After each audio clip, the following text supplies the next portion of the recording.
On Christmas Eve, the desert kept its breath. Snow lay thin and stubborn across the low mesas, a pale hush that swallowed sound until the cabin's lamplight made a private world of warmth. Inside, a small table held a plain meal, a bowl of stew, 2 slices of bread, and a candle whose flame bobbed like a steady heartbeat. Jorge sat at one end, his hands calloused from years of shaping wood. Matías, his son, sat opposite, face bright with the simple pleasure of honey on crust. The house smelled of pine and soot, of soap, and the faint tang of old grief. Jorge's grief, folded into the corners like an old blanket he could not quite throw away. They had kept the house to a routine that resembled order more than life. 3 years had taught Jorge which tasks could anchor them. The stove trimmed before dusk, the wood split into even stacks, a story read before bed. Matías learned these rituals like prayers, repeating them with a child's devotion. He moved between chores and play with a confidence that softened the edges of the cabin's loneliness. Sometimes, when the lamp threw long shadows across the table, Jorge would look at his son and feel a hollow tighten in the chest where his wife's laughter used to live. He did not speak of it. He did not need to. Grief had its own vocabulary of silences. The hush of the night uncoiled into the room like a slow exhale. Outside, wind pressed against the shutters. Inside, the candle burned steady. Matías dipped his bread into honey and hummed out of tune, a tiny melody he had invented for the winter. Jorge smiled once, a small, private thing, and then his eyes returned to the coal gray window where the desert lay flat and watchful. Then a sound broke that careful, narrow world. It was not a knock or a call. It was a cry filtered through cold air, urgent and raw and impossibly close. It cut across the hush like a small animal's pain, high and pleading and dangerous to ignore. Matías froze, honey-dipped hand suspended midair. Jorge's fork stopped halfway to his mouth. The candle flame flickered as if startled. Matías stood and moved toward the door before Jorge could, barefoot on the cold plank. He pressed his small palm against the cool wood and listened. The cry came again, closer now, raw, pregnant with both pain and something like hope. Jorge rose too, a practiced motion of a man who had learned to keep his feet sure on uneven ground. He took the rifle from where it leaned, more as a habit than for immediate use, and stepped into the night. Lamplight painted a companionable circle on the porch rails, and beyond it, the snow fell like the slow confetti of some indifferent sky. Under the oil lamp, folded against the draft, a woman sat slumped on the bottom step. Her coat was thin, its fabric torn at the sleeve. Her face was shadowed, powdered white where snow had kissed skin, and when she lifted her head, she showed them a face half hidden by hair and the curve of exhaustion. Her belly was unmistakable beneath her shift, rounded and heavy, a presence that announced itself without shame. Jorge dropped the rifle by the door. He moved with exact care, the same carefulness with which he set a joint of wood to fit. He set his hands under the woman's shoulders and, without a question, eased her inside. Matías said nothing. He followed, leaving his bread to cool on the table. The lamp's warmth hit her first, then the smell of stew, then the steady, uncanny normality of 2 men looking at a stranger who had arrived as if she had always belonged. "You're bleeding?" Jorge asked, because practical questions were the shelter he knew to offer. She shook her head, lips parting in a breathy laugh that contained fear. Her voice came small, as if she had to save it. "No, please, please, can I stay?" The question landed in the room like a thrown pebble. In the house, the soot on Jorge's hands and the lullaby Matías had been humming were proof that this was an ordinary night interrupted. Yet the eyes of the woman, dark, urgent, and tired, made of the ordinary something precarious and new. Jorge had practiced response to trouble in ways he had not realized until then. He moved to the pantry and found a blanket the color of old coffee, wrapped it around her shoulders, and set a bowl of broth in front of her. Matías hovered at the table, then sat slowly, as if remembering how to take his place at life's small rituals. The woman drank the broth and her hands trembled. Her name came out in a dry whisper, Ada. "You're far from town," Jorge said. He didn't ask too many questions. The winter had taught him the uselessness of immediate prying. Sometimes people arrived with answers unfinished. She nodded. A cough shook her for a moment, then passed. Matías slipped a blanket over her knees with the earnest authority of a child, offering what little he had. He watched Ada as if she were a storybook figure come to life. This absorbed look made her soften, the way a tough piece of leather gives under a careful hand. That first night, the cry that had brought her remained as a kind of ghost in the room, matters of sound folding into the cabin's memory. When Ada slept, it was as if the house exhaled. When she woke, it listened again. Jorge watched her a while, the way a man watches a slow craft being made, and then sat himself a measure away, eyes on the fire. The ember hollows seemed to hold the past like a fossil. "Just until the new year," Ada said in the small hours, when dawn hinted it blue beyond the shutters. It was a phrase tossed into the dark the way a migrant might toss a coin into a stranger's hand, both plea and promise. Jorge did not answer with a promise. He had learned that words were lighter than actions. He made a place for her near the stove and left the lamp burning. If this season's quiet stories move you, like and subscribe to hear more. In the days that followed, the cabin resumed the kind of ordinary busy that belongs to people who know how to live by small, reliable labors. Ada committed herself to the rhythm without insisting. She peeled potatoes at the table while Matías told her about a dog he had imagined that could whistle. She mended a sleeve by hand, the needle moving like a small, steady heart. She took to sitting by the window and watching the world be itself again, as if memorizing each white bare branch and every evening's sudden hush. She was not a woman to be passively borne along by the household's charity. When a storm wrapped the desert in a thin, merciless ice, she insistently fetched water from the pump and fed the coals with seasoned patience. Jorge, who had been accustomed to solitary chores, found himself handing her what he had once done alone: stacks of cut wood, a bowl of meal, the peat for the stove. His movements were at first businesslike, then curious, then grateful. Under the strain of cold, their domesticity knitted in ways soft and practical: the exchange of tasks, the sharing of the limited fire, the way one hand passed a blanket to another. Matías was the most immediate evidence of change. He grew bolder in his softness, edging closer to Ada as if he could stitch warmth into her. He read aloud from a dog-eared book he kept under his pillow, pages flattened by repeated fingers.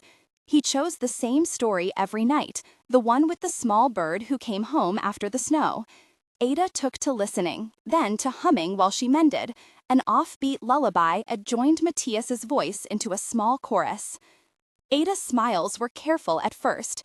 They arrived like reluctant birds, then multiplied as confidence returned. She kept a notebook in which she wrote lists: milk, kerosene, a small note about a midwife she had once known. The lists were practical and lifelike, the work of a woman who understood composition and constraint. She decided to stay beyond the new year. The phrase she had offered as a supplication became a consideration, and then a plan. "I will leave when the road's clear," she told Jorge once, after a day when the light seemed particularly honest. "Or I will stay." There were marks on her skin, pale shadows that caught and held light. She covered some of them without being coy. Sometimes they were visible when she reached to stoke the stove. When Matías asked, small and blunt, if she had been hurt, she said yes and put her hands in hers. She did not tell the cabin's story like a public letter.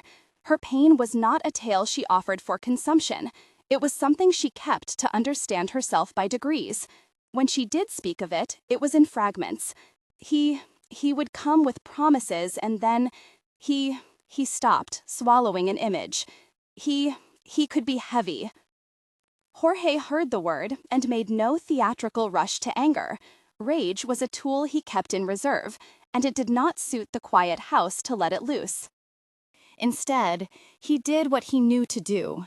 He learned how to make her tea the way she liked it, and when she flinched at a sudden sound, he put a hand on the chair back as if anchoring the air. He taught Matías to fetch the matches and asked the boy to hold the lamp while he worked.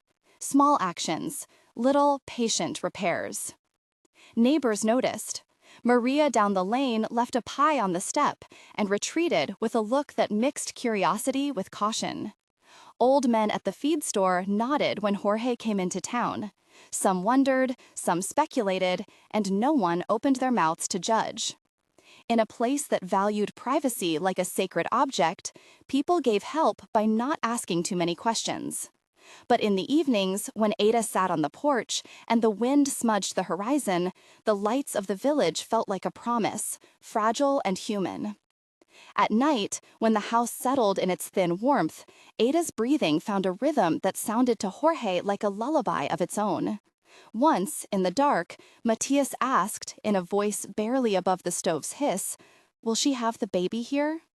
"Maybe," Jorge replied, because he believed shelter was a practical thing, and sometimes that was enough. He thought of Doña Carmen, the midwife who had once come to his own wife's bedside. He had not seen Doña Carmen in some time, but the woman lived in a farmhouse 2 miles up the road, and her name carried the kind of calm you trust by custom. If the child were to come before a road cleared, Jorge would find her, or he would find who else could help. He had learned to make plans small enough to be kept. Ada's strength returned in fits. The way she could sit for hours sewing, the way she could chop wood in neat, economical piles. She refused to be fragile as a performance. When Matías wanted to help fetch split logs, she allowed him to carry the lighter pieces and praised him with a quiet fervor that made his chest puff with the seriousness of his task.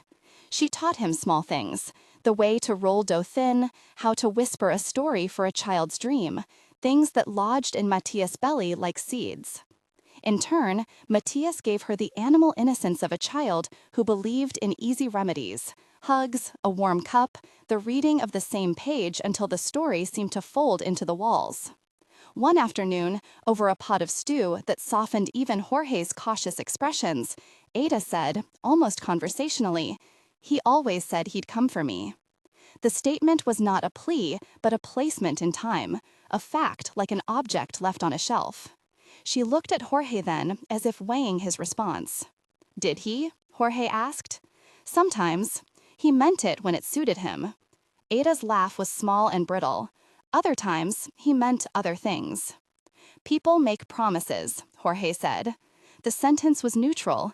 In the exchange of wood and meals, neutral was often the strongest language. At first, threats to the small household were gestures of nature, a storm that closed the roads, a sag in the roof where ice collected. Then there were footprints. One morning, Matías ran in from the porch, cheeks pricked with cold, to announce that someone had walked by the cabin. The tracks were clear, a pattern of boot prints that led from the road and stopped short of the yard and then resumed toward the arroyo like a hesitant thought. They arced and retreated. Jorge crouched, tracing the line of prints with a finger, and felt his muscles respond in the way a man born to keeping watch does. "Maybe travelers," Maria offered, eyes narrowed. She had come with a basket of preserves and lingered on the porch, speaking softly as if the floorboards might carry her words beyond their shoulders. "People get stranded in the snow. They might have turned back." Jorge did not dismiss the thought. Ada watched his face with a little anxiety knit into the shading beneath her eyes. "He might look for me," she said quietly. The words made the kitchen seem colder. "Who?" Matías asked. She looked at the boy as if measuring how much to expose. "Someone who used to call me his wife," she answered. Her voice had a distance that made it almost not about her. The idea lodged in the kitchen like a stone. People at the feed store began to lower their voices when Jorge came in. Their glances at the cabin were laced with curiosity, and sometimes with a hint of a tale half-remembered. Doña Carmen, when Jorge visited under the pretext of buying sugar, watched him as though weighing the steadiness in his jaw. "Keep the lamp lit," she said, and did not ask why. Night, which had been a companionable balm, began to reassert its edge. Doors were bolted with extra care. Windows that had once been bared to the desert were drawn closed. Matías, who once ran across the porch in stocking feet, came to the door each night dragging thick wool mittens. He would pat the lamp's glass like a charm, then press his face to the pane and look out as if scanning for a shape in the snow. There were small tokens that hinted at the presence of watchers. A scrap of paper left on the fence post with a crude drawing. A booted print in the soft earth where shrubs stood witness. Once, a stone thudded lightly against the cabin's outer wall and left a dull mark, as if someone wanted to be known without being seen. Jorge found the mark in the morning and touched it, thinking of the human hand that had thrown the pebble. His thumb left a dark smudge on the wood, and he rubbed it away as if cleaning more than a stain. Ada's eyes darkened at these signs. "He won't find me," she said at one point, more to convince herself than anyone else. The statement carried its own fragility. She had run a long way. The path to the cabin had been made of choices both necessary and perilous. She had left behind an address that could be followed and a life that could be called up like a bad song. In the cabin, among the small rituals and stacking of firewood, she tried to rebuild the sense that decisions belonged to her again, not to promises made under the weight of a hand. Jorge measured his responses. There were moments when he wanted to bar the door forever and let the frozen world decide their fates. There were other moments when Matías laughed and snuggled into Ada's side as she read the small story of the bird that he felt gratitude like an ache and dismissed urgent flights of anger that would do more harm than good. He bought a second lock and learned the names of the neighboring roads. He walked the perimeter of the property at night and listened. He left a lantern lit on the porch for the one who might be looking, as if a light might be less threatening than a closing door. Doña Carmen came one week to look over Ada, more as a courtesy than panic. She carried a small satchel and moved like a woman who had tended many arrivals. Her hands were sure and warm. She tested Ada's pulse and asked a few practical questions. How often had she felt movement? Whether she had kept any crumbs of food she could not stomach. "A sturdy child," Doña Carmen said at the first touch, and everyone in the kitchen took that as a small benediction. "You should be careful," she warned, leaning back against the counter as if the stove could absorb worry. "People follow. Men get stubborn. This country has a way of making you think you can chase what you have lost." "She will leave when the road's clear," Jorge answered. He did not allow himself to imagine the way the roads might remain snowbound for weeks, or the way time could soften resolve into the soft glue of staying. Ada's response was to make plans small and immediate, to stitch winter coats, to mend the hole in Matías's glove, to prepare a corner for the baby that was not yet named. She drew a rudimentary cradle on an envelope and put the idea in a drawer next to the candles.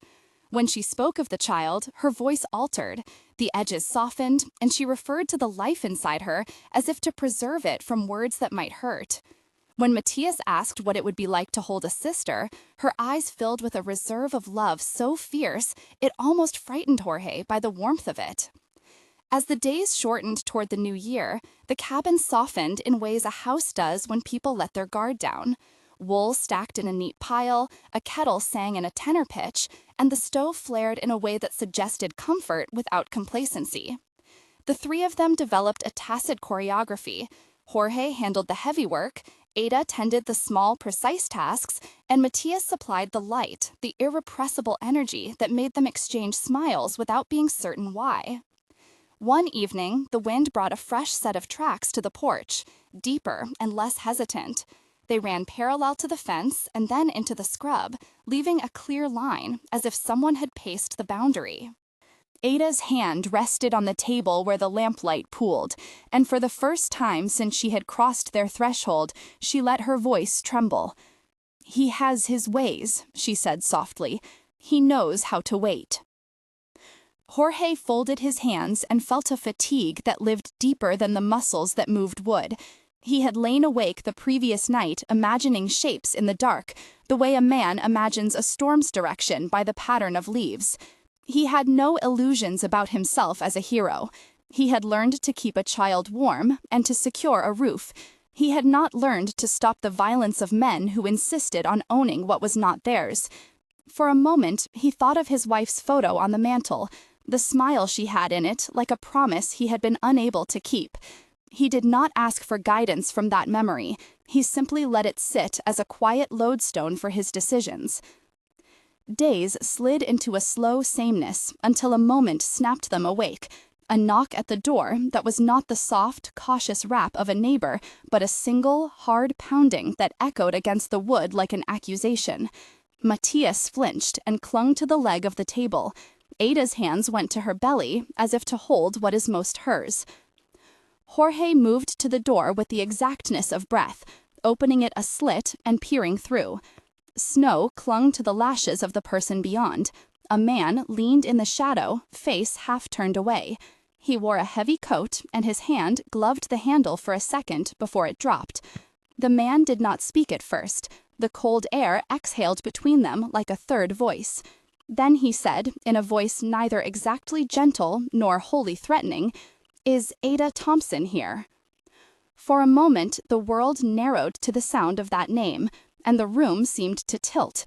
Matías whispered, "Ada?" as if adding his small confirmation might be enough to make the stranger less dangerous. Jorge's fingers closed the door a little more. He was careful to keep his movements slow. "We have a guest," he said, voice steady. "What do you want?" The man shifted and said, "I came to see if she left." There was something about his posture that suggested he had rehearsed the line and meant it. Ada stepped forward then, shoulders squared in a way that surprised Jorge, not with bravado, but with a kind of careful ownership. She met the stranger's eyes. "I'm here," she said. "I said I would be leaving when the road's cleared." The man's face tightened, as if a color drained away. He blinked, and then, in a voice that was quicker than it should have been, he said, "You promised." Jorge felt the crack run through the calm of the room. He positioned himself between the door and the kitchen, a simple, silent barrier. Matías slid closer to Ada, and she placed a hand on the boy's shoulder, as if to say that he belonged to the circle she had come to trust. Outside, the wind excused itself against the door. The man's breath trailed off into the night. The question remained like a splinter beneath the skin. What would follow that knock? Ada's eyes did not fall. She answered with a quiet that was not defeat. "Not now," she said. "There's nothing to be gained by forcing a door between us." The man did not say more. He stood there for a long moment, and then, as if deciding the better part of valor was to leave a wound unpicked, he turned away and walked into the hush of snow. His tracks did not head back the way they had come. They turned toward the arroyo and vanished into the white like a half-remembered dream. When the door had closed and the weight in the room loosened, Ada leaned against the table and let out a breath she had been holding so long it had become a habit. Her hand rested on a belly that shifted as if to respond. Matías kissed the top of her hand as if to offer a charm. Jorge felt something inside him melt and slide into place, like a gear finding its fit. They did not speak much that night. The knock had done its work. It had revealed an outside that still cared enough to ask, and had announced that the sheltering inside the cabin was no simple fact. It had also confirmed, if confirmation was needed, that Ada's decisions would have consequences. In the morning, the snow lay indifferent again. The world resumed its quiet catalog of things. But underneath the ordinary, a new current ran, an awareness that safety is not a given, and that the heart must sometimes choose whether to open despite risk. Ada tied a scarf tight and ignited the stove with deliberate hands. Matías read the bird story twice, and for the first time brought down the book from its hidden place to show Ada the pictures. Jorge watched them both and felt a softness that had little words attached. He repaired a loose shutter with the care of a man who skilled with wood and life in equal measure.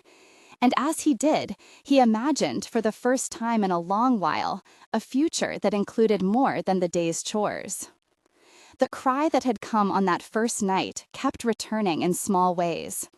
Matías's hurried, bright hum when the house was safe, Ada's low, private singing into a scarf as she tied it. It was no longer only the sound that had interrupted a quiet. It had become a motif in their living, the way a certain line of a song returns and becomes the anchor of a piece. It lodged as memory and promise, reverberating in the walls and in the beating of each small life. And yet, as days unfolded into a fragile pattern, there remained the sense that something larger waited beyond the fence, patient and watchful. They had bought an hour here, a day there, with blankets and bowls of stew, and the tacit agreement to be practical about fear. The man's question at the door had not been a threat resolved. It was an invitation to the future to keep testing their edges. That night, as wind laid a thin violence of ice across the eaves, Jorge sat awake, fingers wrapped around a mug that had long gone cold, and listened to the house breathe. He thought of the photograph of his wife, not as accusation, but as presence, something to measure against. Ada slept fitfully in the back room, and Matías' small chest rose and fell the way it always did when he dreamed of birds returning home. Outside, the snow held its lines like a map waiting to be read. Somewhere toward dawn, past the hour when even the birds seemed to keep counsel, Ada woke with a soft sound that was not quite a cry. Her hand clutched the coverlet and then left it. She breathed in sharply and then controlled it, as if measuring whether the motion was real. She did not call out. She did not make a sound that would alarm a child or a neighbor. But when she moved, the motion was sure. Jorge, who knew the language of shorelines and splinters and the way bodies speak in the night, was at her door in a breath. "Are you all right?" he asked. She met his face with a calm smoothed by effort. "I think," she began, and then had to stop to breathe. Her hand went to her belly with the same automatic tenderness Matías offered with his small hands. "I think something is starting."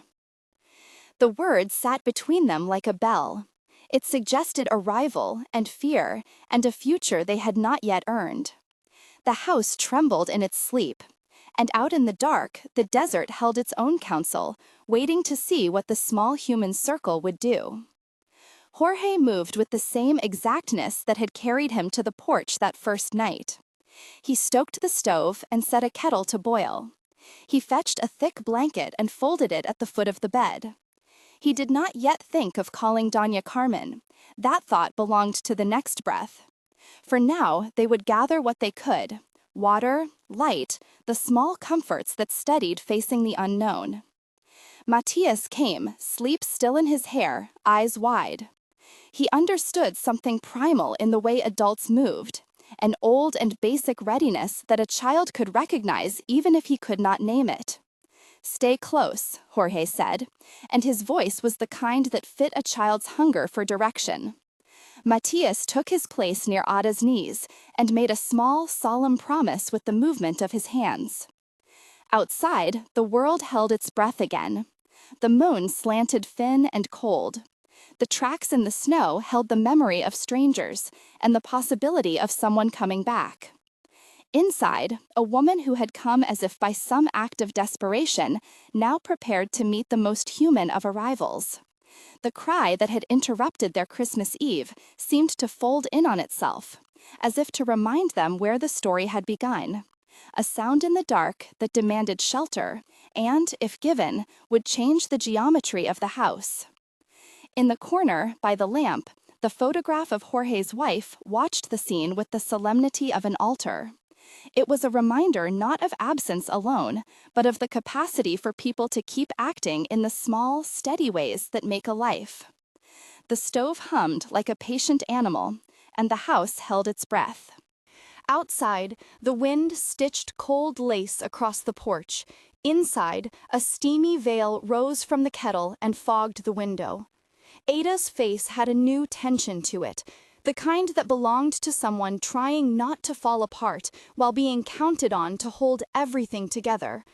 She gripped the edge of the bed with both hands. The movement looked like prayer, even when it was only steadiness. Matías sat on the edge of a stool, small knees knocking, eyes bright and solemn. Jorge moved with the practiced economy of the man who knew which small actions steadied panic. He lit an extra lamp, set a bowl of hot water by the bed, tightened the woven blanket around his shoulders. When Doña Carmen arrived, she came as if carrying a weathered map, hands sure, a pack with the smell of dried herbs and lint. She smelled of kettle steam and sage and the unshakable ordinariness of a woman who had seen arrivals and departures enough to know the rhythms. She eased herself into the room without making it feel crowded. Her glance swept the bed, the curtains, the lamp, the child on the stool, and then locked with Jorge's for a breath of agreement. "Let her breathe through it," Doña Carmen said softly, as if the most important instructions arrived in low voice. She placed her palms lightly on Ada's shoulders, and then let her hands rest where they had pulled many through before. She asked few questions. Questions, she believed, had a way of turning fear into a maze.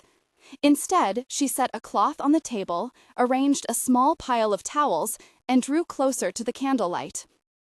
Ada's breaths folded into a pattern, long, then short, then bearing down.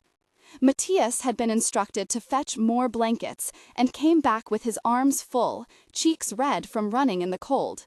He set them on the bed with ceremonial care, as if adding layers could build a world that would resist pain. He watched Ada's face like a scholar watching a rare manuscript. "Is it going to hurt?" he asked, the boy's voice catching on the map of what he did not yet fully understand. "It will," Doña Carmen said, and her voice had the honesty of someone who named things to take power away from the fear. "But it will end with a small loudness that changes everything." The labor moved through its phases like weather, crescendoing, then softening into a patience that tired the edges of the room. Jorge found himself stationed at Ada's hip, one hand on the mattress to steady the world, while the other offered what he could: sips of water, a cool cloth, a murmured direction. He watched Ada with a clarity that felt like the sharpening of light on wood grain. Every line of her face told him something he hadn't known before: how resilience had settled like a bone under the skin, how fear could sit beside hope without either being lessened. The sound of the first push sliced the night with a presence so immediate, Matías started and then reached to take his mother's hand. Doña Carmen's voice threaded through the air with instruction and with the simple human command to breathe and to make room. "Here," she said, in that steady way of people whose hands know the geography of birth. "Push with the next breath, now." Beyond the lamp's pool, the world flattened into the foam of breath and light. Fingers tightened on the sheets. Ada's face worked the way faces do when they carry the weight of something very true. Jorge's throat moved once and he swallowed until the motion was a soft mechanical rhythm. Then, sound. A single, startling cry that pulled itself out of the dark as if someone had struck a bell. For a second, no one moved. The cry hung in the lamplight like a new constellation. Matías burst into an unconsidered laugh that turned quickly into a sob of joy. Doña Carmen wiped her hands, stern and laughing at once. Ada went still, then laughed a sound of disbelief, a small, broken shine thing. Jorge's body folded toward them both as if magnetized. He leaned over the new smallness and saw, all at once, the tiny head slick with warmth and the wizened, wonderful oddness of a new small person. He felt an ache and a buoyancy and a fear that belonged to being responsible for this bright, breathing thing. He lifted the baby's bundle with hands that understood weight and care. He brought the child to Ada's breast the way he had been taught to tend a fire, slow, watchful, reverent. Matías reached forward and touched the baby's fist, tiny and strong, and the baby closed a finger around his thumb like an agreement. Matías's face dissolved into a smile that had the kind of relief a child keeps inside for years. "She has my thumb," he whispered, then looked up as if surprised at the breadth of what he had said. "She's ours to love," Ada said, voice ragged with the work she had done. Her laugh had something of every long-dreamed tenderness in it.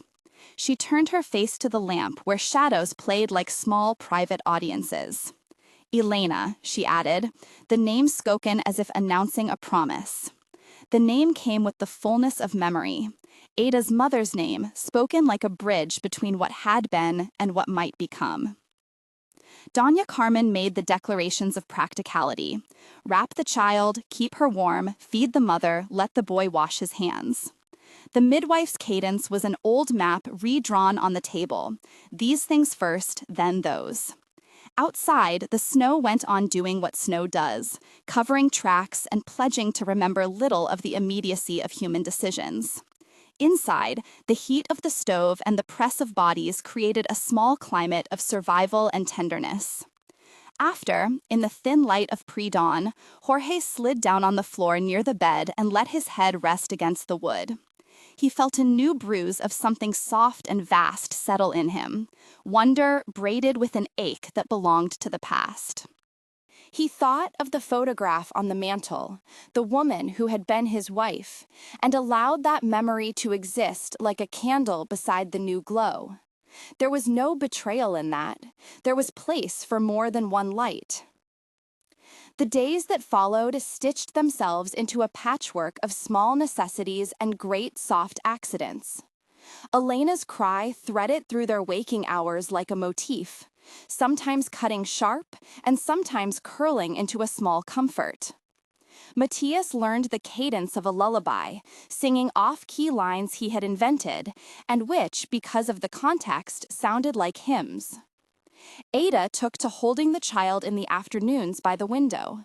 The baby would push at the blanket and try to focus on the snowy horizon, and Ada would hum the same offbeat song that had entered her hands in the early days, a melody that somehow soothed the muscles into surrender. Jorge carved a small cradle from a scrap of pine with slow, sure hands. The cradle had flaws that made it honest, tiny knots and a slight bow in one side. But he sanded them smooth as if he were apologizing to the wood. He placed it near the stove so the infant's breath would always be heard. When he sat beside that cradle at night, he listened to the smallness breathe and felt again the sharpened emptiness of a life that had once been 2 and now could be 4. The village reacted in the quiet ways a small place knows. Neighbors stopped by with bread and a skein of washed yarn. Someone left a tiny dress on the porch. People who had raised their own in a more distant decade deemed themselves authorized to offer counsel in hushed tones. Advice on sleep, on the type of small teas that could soothe a mother's nerves. Doña Carmen was a constant, arriving with remedies and questions about how the mother slept, how she ate, how she held herself. She spoke little of the man who had come to the door months before. The topic seemed to have the kind of edges that invited painful honesty, and the village preferred to leave those edges alone. Yet the edges were not gone. The night after the birth, Jorge found himself padding outside with a lantern, though there was no sound beyond the soft rattle of the wind. Tracks interrupted the snow. Other people's prints, perhaps the fox's wandering trajectory, perhaps something else. He traced the pale impressions and thought of the man who had looked into their doorway and asked for Ada. For a moment, anger curled in him like smoke. Then it settled into something more complicated, watchfulness mixed with a sense of moral weight. It was in that complicated place, 3 days after Elena's arrival, that the news arrived. A neighbor came by, breathless, eyes hollowed by the sort of urgency that takes out the air of small talk. He coughed through words. "There was a struggle," he said, "on the arroyo. I don't know the details. They found him, in the mess. People are saying." He stopped, because saying the line brought its own exposure. Yet the edges were not gone. The night after the birth, Jorge found himself padding outside with a lantern, though there was no sound beyond the soft rattle of the wind. Tracks interrupted the snow. Other people's prints, perhaps the fox's wandering trajectory, perhaps something else. He traced the pale impressions and thought of the man who had looked into their doorway and asked for Ada. For a moment, anger curled in him like smoke. Then it settled into something more complicated, watchfulness mixed with a sense of moral weight. It was in that complicated place, 3 days after Elena's arrival, that the news arrived. A neighbor came by, breathless, eyes hollowed by the sort of urgency that takes out the air of small talk. He coughed through words. "There was a struggle," he said, "on the arroyo. I don't know the details. They found him, in the mess. People are saying." He stopped, because saying the line brought its own exposure. The sentences that followed were a scatter of statements. A body found at the arroyo's bend, footprints that matched the ones seen near the cabin, a hurried meeting of men in the feed store. It was all in the air as rumor, and rumor has a way of making everything feel both smaller and larger than it is. Nobody in the cabin sought the sharpness of facts that day. Ada sat with Elena, propped against her chest, the child's warm weight easing something in her neck she'd forgotten to loosen. She listened to the neighbor's halting words about the man, and when he finished, she looked into Jorge's face. "What did it say?" she asked. Her voice was folded into the fleece of being a new mother. It held both an animal concern for safety and a complex human tug of wonder and dread. "People say he was found," Jorge answered slowly. His voice was careful, as if measured metal could keep something from burning. "Found dead near the arroyo. They don't say much more." The room seemed to tilt in the curving hush that followed.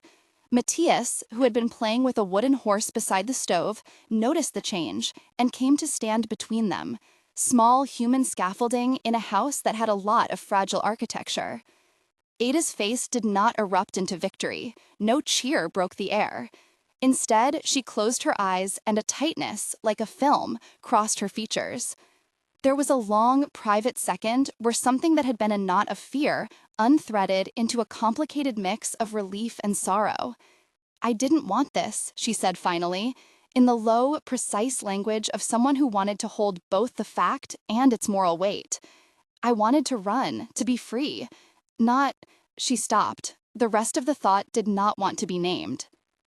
Doña Carmen came close and put an arm around Ada, with the kind of hold that was both small and fierce. "We will care for you," she said. "We will name things when the time is right." The community gave them room to shape the grief in the way it needed to be shaped. Conversations at the feed store aired in quick, clipped phrases. Men spoke of tragedy and bad ends, and then went back to their chores, as if continuing to tend was itself a prayer. The sheriff came by in formal clothes and left with a note in his pocket, offering the kind of words that are meant to reassure, but often felt like distance. The legal edges of the event were left to those whose work it was to carry them. Jorge did not ask and did not want to know everything. They had lost safety in one form and gained it in another. That complexity could not be resolved by headlines. For Ada, the feelings arrived in layers. She found relief the way a person found a wound bandage. She also found sudden spikes of guilt that resembled grief, odd pangs that came when Matías laughed or when the baby slept in the cradle Jorge had made. She woke sometimes in the night with her heart pounding and had to remind herself, like a matador calming a restless animal, that she had chosen to run and that she had not deserved violence. The moral calculus of human life is messy. Ada accepted that only the parts she could control, care, fed babies, kept to the chores of the day, and the small kindnesses, were hers to manage. Jorge, for his part, felt the weight bend him in ways that were both harsh and human. There were moments when his hands shook as he hammered boards. There were other moments when his movements were calm and precise as prayer. He tried to be present, for Ada, who needed someone to make the kettle whistle at midnight, and for Matías, who needed someone to show him how to sand a small wooden horse without splintering his fingers. He learned the language of small caregiving, the right time to hand over a bowl, the kind of silence that comforted without suffocating, the skill of turning worry into steady work. Time, the slow sweat of ordinary days, did what it always does. It rearranged the landscape. Infant weeks became months. Elena's tiny, clenched hand unfurled into something that took, then reached, then gripped. Her first laugh, an odd half-gurgle that Matías insisted sounded like a chick, made the house tumble into loosened laughter and new promise. They planted a small patch of seeds by the side of the porch come spring, and the green that pushed through the soil felt to them like a miracle of persistence. As seasons changed, so did the lines of their lives. Matías grew into his role as big brother with a solemn pride. He would sit on the stoop and tell Elena stories he'd made up, full of birds that found impossible ways home. Ada taught him how to mend a tear, how to measure a line twice before cutting, skills that made him feel older and steady. Jorge shared bits of his workshop with the boy, showing him how to plane a small board and how to recognize grain. The things they taught were not grand.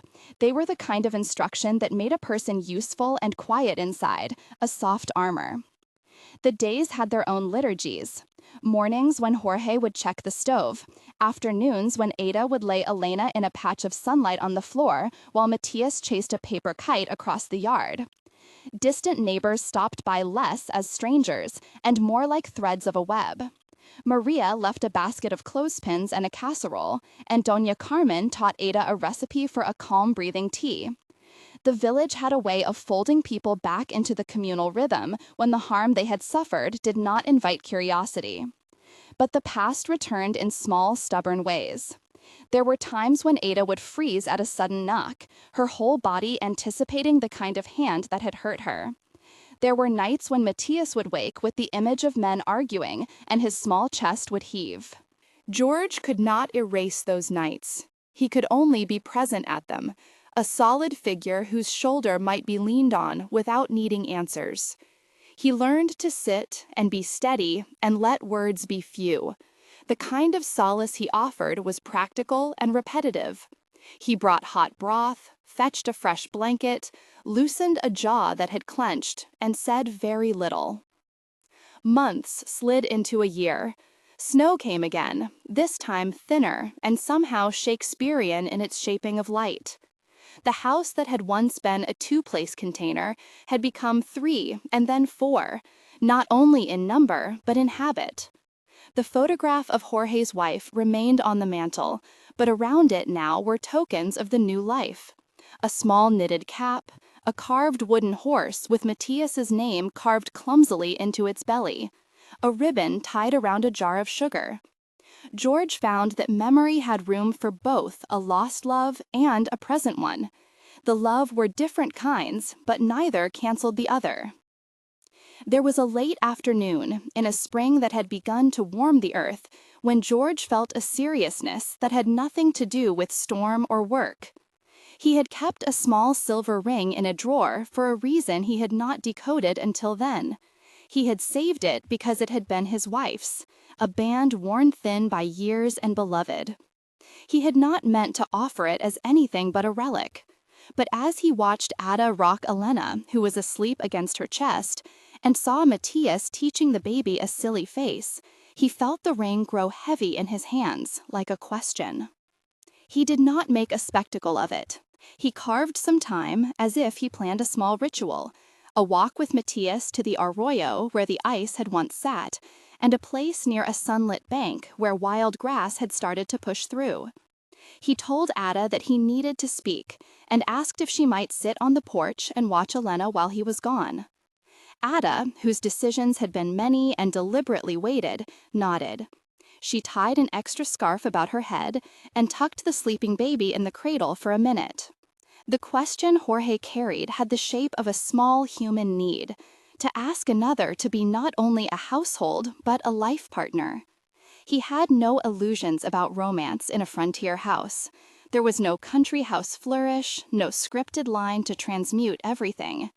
He had instead a ring and a desire to make a deliberate, honest offer. He came back with his palms smelling faintly of river mud and wood. Matías ran down the path as if returning a sacred object. He skidded to a halt and looked up at George with the slavish devotion a child reserves for a trusted adult. "Did you find the frog?" he asked, the question a small, delicious cover. George knelt down to the child and freed him of his toy curiosity. Then he rose and stood before Ada on the porch, in the way of people who had chosen to make the center of their lives a place of safety.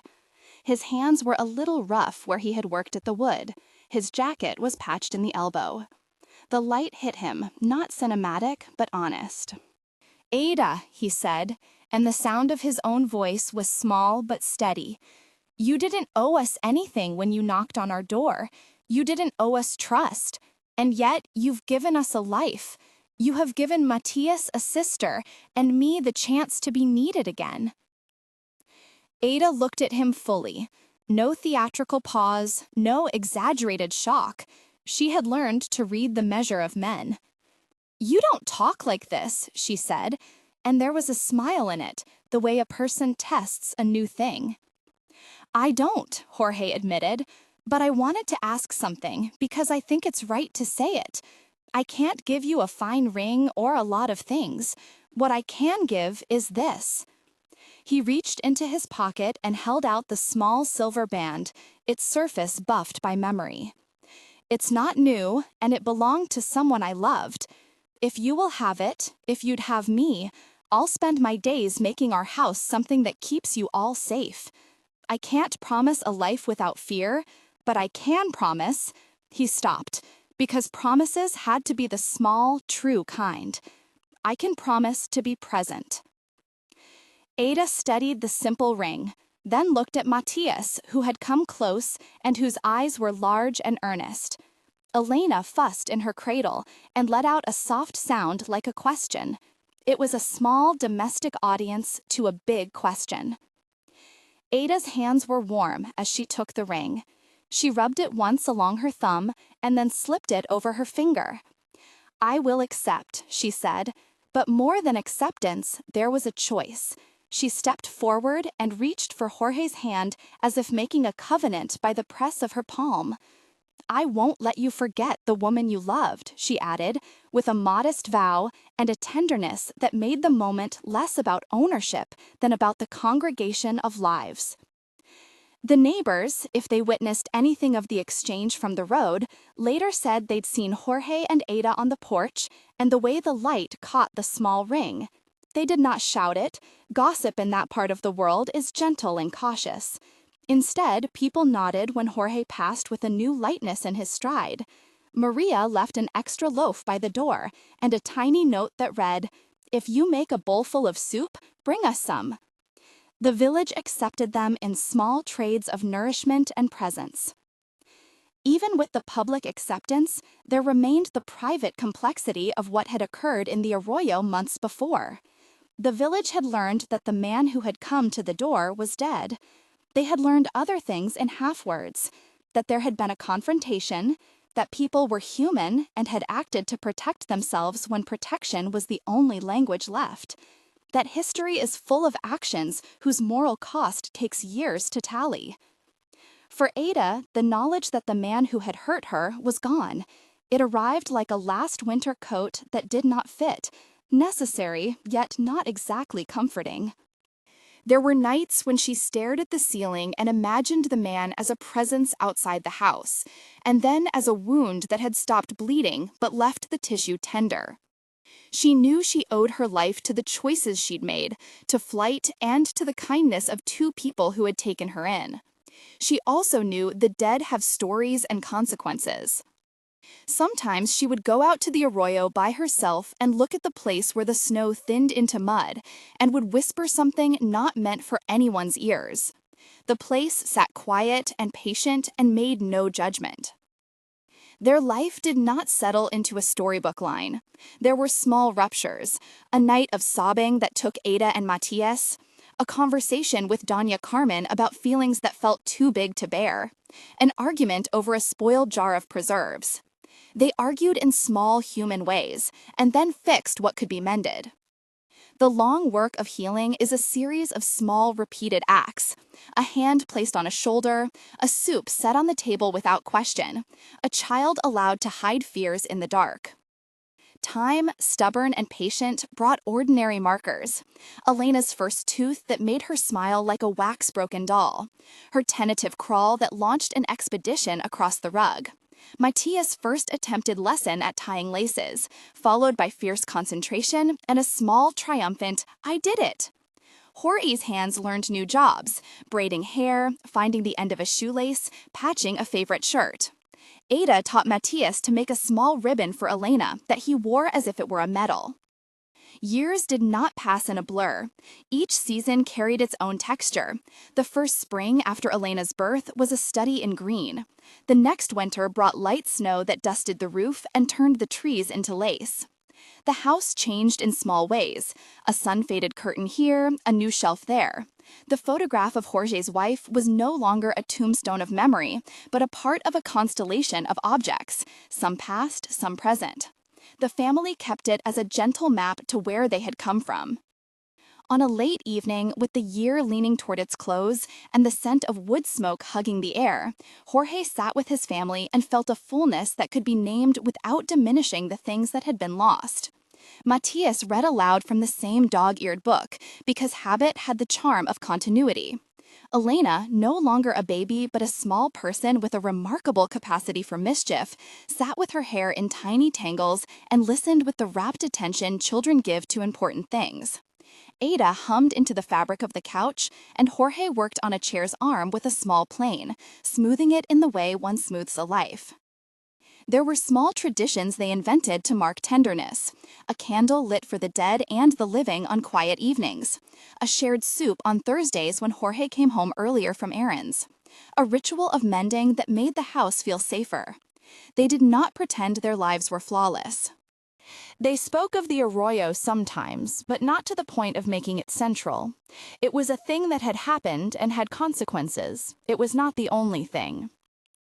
On a winter's eve close to the anniversary of the cry that had first intruded on their lives, their house held an air of quiet celebration.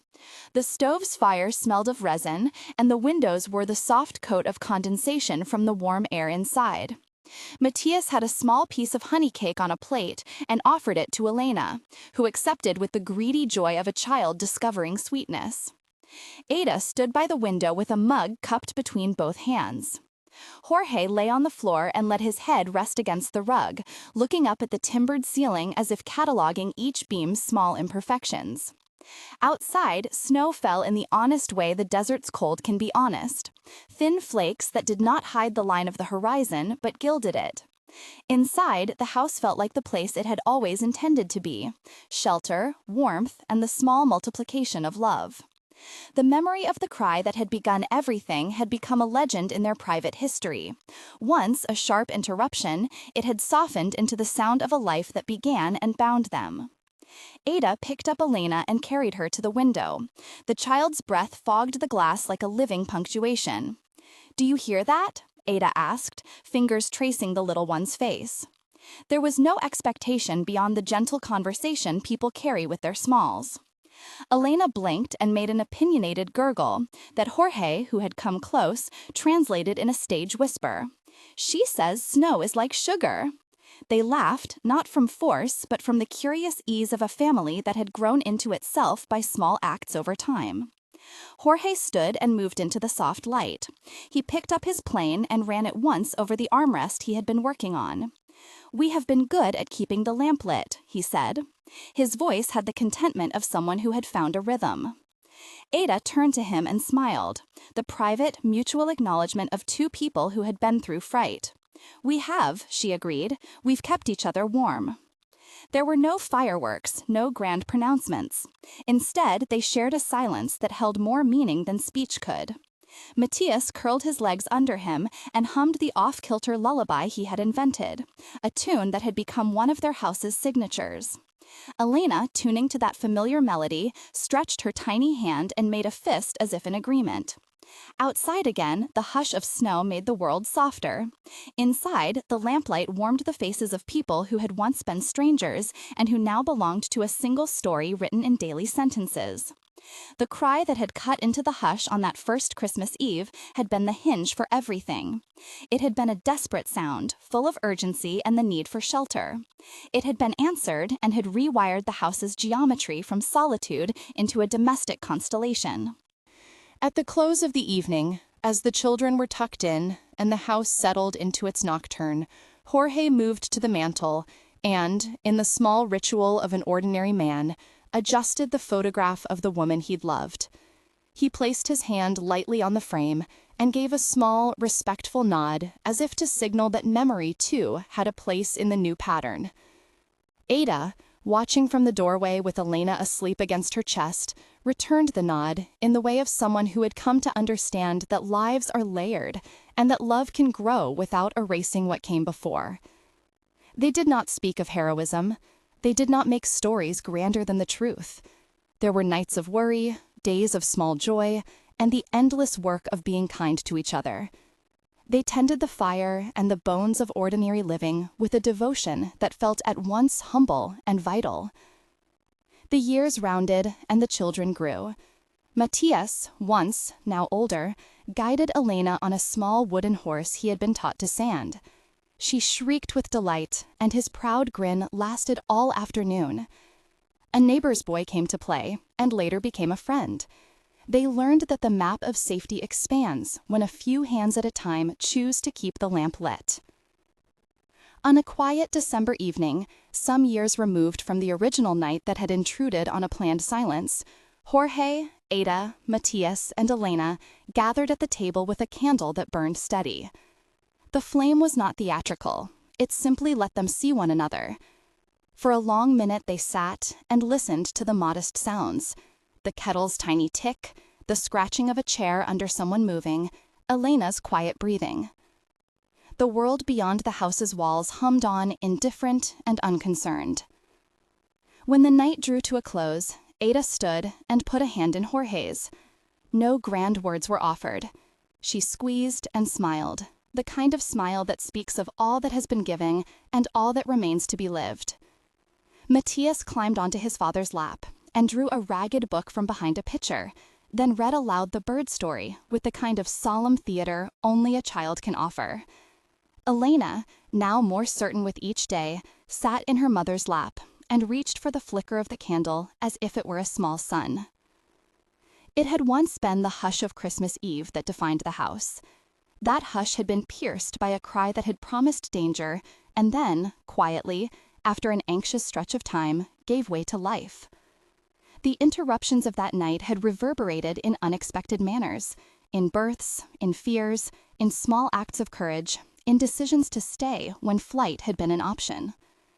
They had made a home out of fragments, and in doing so, they had made a family out of the thing that had interrupted their solitude. Their last image, if such a thing can be described without flattening the lived texture of it, was of the lamplight on the snow beyond the porch, now edged with the tracks of little feet that ran out to toss snow at one another and then returned, cheeks flaring with cold and laughter. Inside, the stove crackled like a keeper of oaths. Children ran with the reckless focus of those who believe the world is soft. Adults looked on as if at a small miracle that had been earned, not as if it were owed. If this family warmed your heart, subscribe and share. Your support keeps these stories alive.